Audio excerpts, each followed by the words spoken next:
नमस्कार दोस्तों, आप सभी का स्वागत है हमारे YouTube चैनल इंग्लिश विजार्ड में। मेरा नाम है आदित्य धनराज। दोस्तों, आज हम बात करेंगे इंग्लिश पेडागॉजी की। इंग्लिश पेडागॉजी जो कि हमारे अपकमिंग एग्जाम्स सीटेट में बहुत ही ज़्यादा क्वेश्चन इसके पूछे जाते हैं। तो उसका जो पहला लेसन है लैंग्वेज, तो लैंग्वेज से संबंधित जितने भी क्वेश्चंस पूछे जाते हैं ये वीडियो आपके लिए बहुत ही ज़्यादा इंपॉर्टेंट होगा। तो चलो देखते हैं। अब जैसा कि आप स्क्रीन पे देख रहे हैं, सबसे पहला जो है लैंग्वेज का डिफिनीशन ही है। तो सबसे पहले आपको लैंग्वेज का डिफिनीशन पता होना चाहिए, क्योंकि ये भी कभी कभार पूछा जाता है और ये लैंग्वेज का डिफिनीशन कॉमन है। दिया गया है, language is a medium through which one can express ideas, thoughts and feelings. तो लैंग्वेज के डिफिनीशन में एक आ गया कि जब कोई व्यक्ति अपने आइडियाज़ को या थॉट्स को या फीलिंग्स को या इमोशंस को शेयर करता है, जिस माध्यम से उसको हम भाषा कहते हैं। देखिए, ये एक सामान्य डिफिनीशन है। अगर कभी भी आपको लिंग्विस्टिक्स एक है ग्लेसन के अनुसार अगर पूछा जाता है, तो ग्लेसन ने ये कहा था कि जो लैंग्वेज है वो सबसे अच्छा मोस्ट इम्पॉर्टेंट कैरेक्टरिस्टिक का फॉर्म है ह्यूमन बिहेवियर का। तो उन्होंने कहा language is one of the most important and characteristics form of human behaviour. तो ह्यूमन बिहेवियर का सबसे अच्छा कैरेक्टरिस्टिक्स या सबसे अच्छा या सबसे मोस्ट इम्पॉर्टेंट फॉर्म होता है लैंग्वेज। उन्होंने ऐसा कहा। तो दोनों डिफिनीशन को अलग अलग ध्यान से आप देखेंगे। अब की कुछ की पॉइंट्स हैं जो हमारे एग्जाम्स में डायरेक्ट सीधे सीधे पूछे जाते हैं, स्टेटमेंट वाइज, या उनका डेफिनेशन या उनका मीनिंग पूछा जा सकता है। जैसा कि आप दिया गया है, पहला लिंग्विस्टिक्स। तो व्हाट इज़ लिंग्विस्टिक्स ऐसा पूछा जा सकता है, या फिर लिखा होगा लिंग्विस्टिक्स मीन्स, या स्टेटमेंट आ सकता है। तो लिंग्विस्टिक्स में हम लोग लैंग्वेजेस का अध्ययन करते हैं। डिफरेंट लैंग्वेजेस दुनिया में है, हमारे इंडिया में बहुत सारी लैंग्वेजेस हैं, तो उनका हम अध्ययन जो है वो लिंग्विस्टिक्स ब्रांच में करते हैं। तो ऐसा एक क्वेश्चन पूछा जाता है। अब ये देखिए, लैंग्वेज बोलने वाले जैसे होते हैं कि जैसे लैंग्वेज किसी व्यक्ति को एक लैंग्वेज आती है, मान लो एक तो वर्नाकुलर या मदर टंग ही होती है, उसको एक सेकेंड लैंग्वेज सीखनी चाहिए, तो कम से कम 2 लैंग्वेज आती हैं, किसी को 2 से ज़्यादा लैंग्वेज आती हैं। तो उनके पर्पज़ के अकॉर्डिंग कुछ क्वेश्चंस पूछे जाते हैं। जैसा कि नेक्स्ट वर्ड दिया गया आपका लिंग्विस्ट। तो लिंग्विस्ट वो व्यक्ति होता है जिसको कई सारी भाषाएं आती हैं। कई का मतलब यहाँ 2 से ज़्यादा, जैसे 3, 4 या 5। लेकिन उसमें सबसे अच्छा पॉइंट जो दिया गया है उसका मतलब है, देखिए नोज़, ध्यान रखिएगा। नोज़ का मतलब एक ऐसा व्यक्ति जो पढ़ा लिखा है, कई भाषाओं के चारों पहलू आते हैं उसको, जैसे लिसनिंग, रीडिंग, स्पीकिंग और राइटिंग। ऐसा नहीं है कि वो सिर्फ बोल लेता है और सुन लेता है, उसको चारों उसके स्किल्स आते हैं। तो ऐसा व्यक्ति होता है आपका लिंग्विस्ट। उसके बाद में जो दूसरा पॉइंट दिया गया है बाईलिंग्विस्ट। तो बाईलिंग्विस्ट मतलब, बाई का मतलब कितना होता है, 2। तो एक ऐसा व्यक्ति जो 2 भाषाएं जानता है उसको बाईलिंग्विस्ट बोला जाता है। तो यहाँ पर भी वर्ड ध्यान रखिएगा, नोज। लेकिन अब उसके आगे जो है आपका नेक्स्ट शब्द दिया गया है पॉलीग्लॉट। पॉलीग्लॉट बहुत इंपॉर्टेंट शब्द है, इसका भी ध्यान रखेंगे। देखिए भैया, पॉलीग्लॉट में आपको एक वर्ड मिलेगा स्पीक्स। एक ऐसा पर्सन जिसको चारों स्किल नहीं आती हैं, कुछ ज़्यादा ही भाषाओं की, वो लिसनिंग आती है और स्पीकिंग आती है, बट रीडिंग और राइटिंग नहीं आती। ऐसा व्यक्ति जो है इन्वायरमेंट के थ्रू या नेचुरली सीखता है भाषाएं, और लेकिन उसको कई सारी भाषाएं आती हैं 2 से ज़्यादा, तब उस व्यक्ति को हमें पॉलीग्लॉट बोलना चाहिए। तो एग्ज़ाम में बहुत ही सटीक आंसर देने की कोशिश करें। अभी हमारा नेक्स्ट जो पॉइंट दिया गया है उसके बाद में, अब देखिए कई बार ऐसा होता है कि जैसे हमारे इंडिया में कई सारी भाषाएं हैं, हाँ, रजिस्टर्ड भाषाएं, उनको मान्यता मिली है 22 या उससे ज़्यादा भी हो सकती हैं। तो ये डेटा थोड़ा सा क्लियर कर सकते हैं आप। देखिए, तो अब क्या है कि जैसे किसी भी देश में या पर्टिकुलर रीजन में कई भाषाएं होने से होता क्या है कि अगर हम उन सभी बच्चों को एक साथ पढ़ाएं तो आपको होगा क्या कि आपको परेशानी हो सकती है कि इतनी सारी भाषाएं कौन सीखता है, 10, 20, 25। तो होगा क्या, तो जब किसी भी रीजन में, किसी क्षेत्र में कई सारी भाषाएं होती हैं, जैसे पर्टिकुलर आप इंडिया ले लो, तो उस चीज़ को हम लिंग्विस्टिक डाइवर्सिटी कहते हैं। डाइवर्सिटी मतलब विविधता। तो लिंग्विस्टिक डाइवर्सिटी में क्या क्या ऐसे चैलेंजेस होते हैं, क्या ऐसे पॉइंट्स पूछे जाते हैं हमारे एग्जाम में, वो ध्यान रखिएगा। जब भी आपसे पूछे कि लिंग्विस्टिक डाइवर्सिटी मीन्स, तो इसका मतलब ये है कि ये इसमें सबसे इंपॉर्टेंट क्या है कि कॉम्प्लेक्स चैलेंजेस होंगे, बहुत कठिनाइयाँ होती हैं। लेकिन इसमें एक इंपॉर्टेंट चीज़ है, देखिए स्टेटमेंट दिया गया है, linguistic diversity possesses complex challenges along with a range of opportunities. इसमें कॉम्प्लेक्स चैलेंज है क्योंकि अगर एक साथ ये सारी भाषाएं नहीं सीखी जा सकती या पढ़ाया नहीं जा सकता, लेकिन अपॉर्चुनिटीज़ बहुत ज़्यादा होती हैं। मतलब अगर किसी व्यक्ति को कई सारी भाषाएं आती हैं तो उसके लिए अपॉर्चुनिटीज़ बहुत ज़्यादा मिल जाती हैं। तो आपको ध्यान रखना पड़ेगा कि लिंग्विस्टिक डाइवर्सिटी जब भी आए तो इसका मतलब होगा linguistic diversity possesses complex challenges. Challenges complex होते हैं, कठिन होते हैं, लेकिन along with range of opportunities.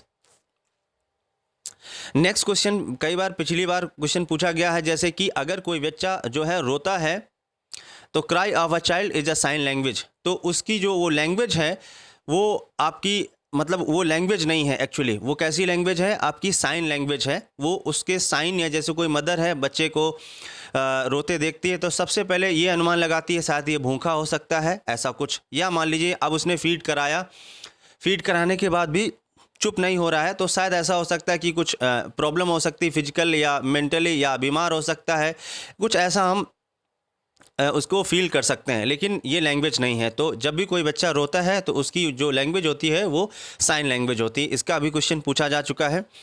अब देखिए सबसे इंपॉर्टेंट पॉइंट है, ये क्वेश्चन आपके एग्जाम में आ चुका है कि जब जैसे कोई भी लैंग्वेज को आप लर्न करते हैं या उसको सीखने की कोशिश करते हैं तो लैंग्वेज लर्निंग का एक डेफिनेशन आता है पामर के अनुसार, कई बार पूछा गया है तो इसका थोड़ा सा ध्यान रखेंगे आप।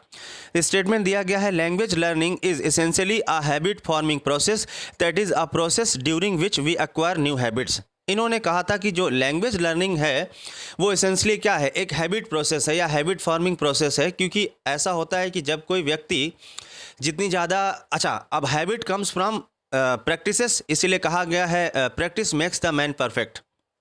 जो व्यक्ति जितनी भी ज़्यादा प्रैक्टिस करता है वो चीज़ हो जाती है उसके हैबिट में, और हैबिट क्या है, एक लैंग्वेज लर्निंग का प्रोसेस है। तो अगर आपको कोई भी लैंग्वेज सीखना है बहुत अच्छी तरीके से तो सबसे पहले क्या होगा, उसमें प्रैक्टिस करिए। प्रैक्टिस से बनेगा आपका हैबिट, और जो हैबिट जो है हैबिट से बनेगी आपकी लर्निंग। तो पामर ने ये डिफिनेशन लैंग्वेज लर्निंग के लिए दिया था। इट्स अ वेरी इंपॉर्टेंट आपके एग्जाम के लिए, स्टेटमेंट बाय सीधे सीधे क्वेश्चन पूछे जाते हैं। चलिए उसके बाद में नेक्स्ट इसीलिए देखो प्रोसेस दिया गया है, language is a habit forming process and habit comes from practices and practices makes the man perfect. चलिए उसके आगे हम लोग बढ़ते हैं। नेक्स्ट जो पॉइंट दिया गया है, अब हमारा जो प्रिंसिपल है, प्रिंसिपल ऑफ लर्निंग या नेचुरल ऑर्डर है, उसके बारे में बात करेंगे।